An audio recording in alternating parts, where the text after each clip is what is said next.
Assalamualaikum warahmatullahi wabarakatuh. Pada kesempatan kali ini, kami akan menyajikan sebuah video yang berjudul Formulasi Sediaan Steril Tetes Telinga Polymyxin Bisulfat, Neomycin Sulfat, Fludrocortisone Asetat, dan Lidocaine HCl.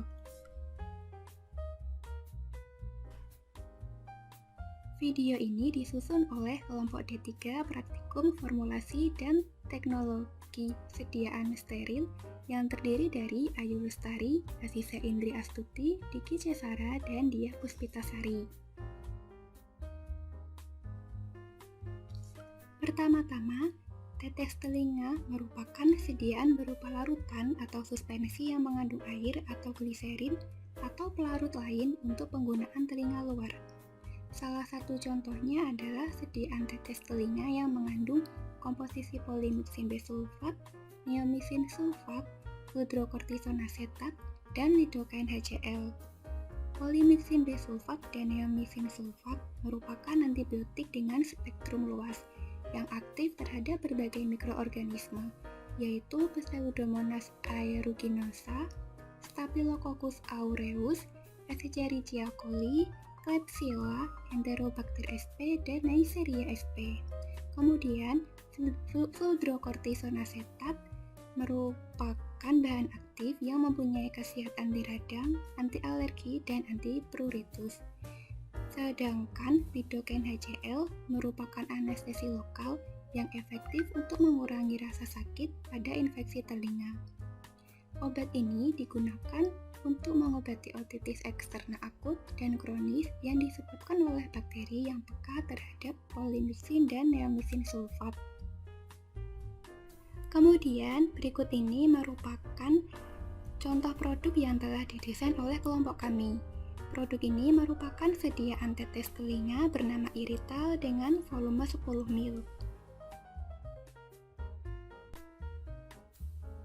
Formulasi bahan yang kami gunakan berupa zat aktif yang terdiri dari polymyxin bisulfat dan neomycin sulfat sebagai antibiotik, fludrocortisone asetat sebagai antiinflamasi, dan lidocaine HCl sebagai analgesik. Sementara itu, eksipien yang kami gunakan adalah propylene glycol yang berfungsi sebagai zat pengental dan pembawa.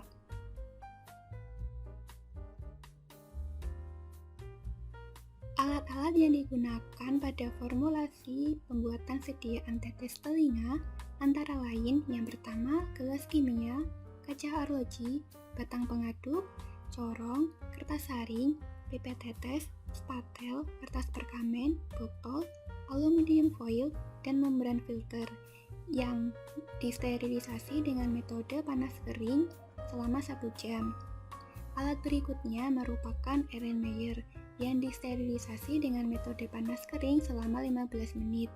Berikutnya yaitu gelas ukur dan buret yang disterilisasi dengan metode panas basah dengan autoclave pada suhu 121 derajat Celcius selama 15 menit. Untuk cara pembuatan sediaan tetes telinga terbagi menjadi beberapa ruangan. Pada ruangan sterilisasi di gray area, prosedur yang dilakukan yaitu yang pertama, semua alat dan wadah disterilisasi dengan cara masing-masing. Wadah sediaan disterilisasi dengan direndam pada etanol 70% selama 1 malam. Setelah semua alat disterilisasi, kemudian semua alat, bahan, dan wadah dimasukkan ke dalam wet area melalui transfer box. Setelah itu, pada ruang penimbangan di gray area dilakukan prosedur sebagai berikut. Yang pertama, dilakukan penimbangan bahan polymyxin bisulfat sebanyak 1 mg, neomycin sulfat 50% sebanyak 5 mg, fludrocortisone asetat 10% sebanyak 1 mg, lidocaine HCl 4% sebanyak 4 mg, dan propylene glycol at 10 ml. Setelah ditimbang, semua alat, bahan, dan wadah dimasukkan transfer box menuju ruang pencampuran melalui transfer box. Pada ruang pencampuran di wet area, Dilakukan prosedur sebagai berikut. Yang pertama, disiapkan alat dan bahan yang akan digunakan. Kedua, dimasukkan polimiksin B-sulfat sebanyak 1 mg ke dalam gelas beker. Kemudian dicampur dengan neomycin sulfat sebanyak 5 mg, fluodokortison asetat 10% sebanyak 1 mg, dan hidrogen HCl sebanyak 40 mg. Aduk hingga homogen setiap penambahan masing-masing bahan. Kemudian diaduk hingga homogen. Setelah itu dimasukkan propilen glikol sedikit demi sedikit hingga 10 ml dan diaduk hingga homogen. Kemudian sediaan yang telah homogen dimasukkan ke dalam wadah primer. Selanjutnya, untuk ruang evaluasi di gray area, dilakukan uji evaluasi organoleptis, pH, uji kejernihan, uji keseragaman volume, dan uji kebocoran.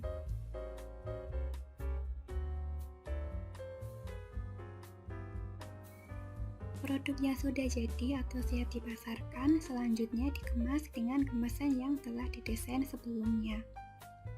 Pada desain kelompok kami menggunakan kemasan primer berupa botol plastik dengan volume 10 ml yang dilengkapi tutup dan dropper.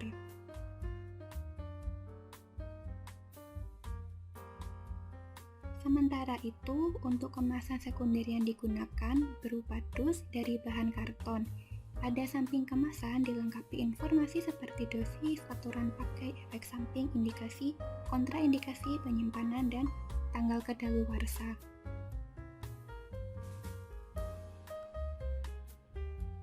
Selanjutnya, untuk cara penggunaan tetes telinga, langkah yang harus dilakukan pertama kali yaitu mencuci tangan dengan sabun dan air. Kemudian bersihkan bagian luar telinga dengan cotton bed. Yang ketiga, kocok botol obat tetes. Setelah itu, miringkan kepala, tarik daun telinga ke atas dan ke belakang untuk meluruskan daun telinga. Pertahankan posisi kepala miring selama 5 menit. Terakhir, pasang kembali tutup obat dan cuci tangan dengan sabun setelah selesai menggunakan obat.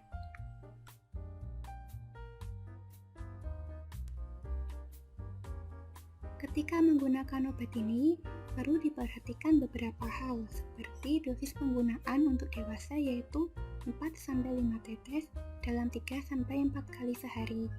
Sedangkan dosis untuk anak-anak yaitu 2-3 tetes dalam 3-4 kali sehari. Penggunaan maksimal obat ini yaitu 10 hari berturut-turut.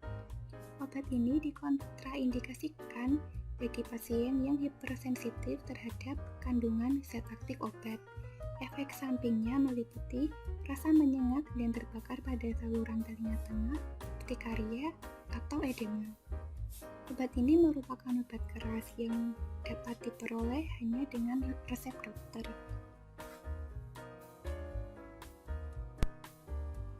Sekian video dari kelompok kami, kurang lebihnya mohon maaf. Terima kasih atas perhatiannya. Wassalamualaikum warahmatullahi wabarakatuh.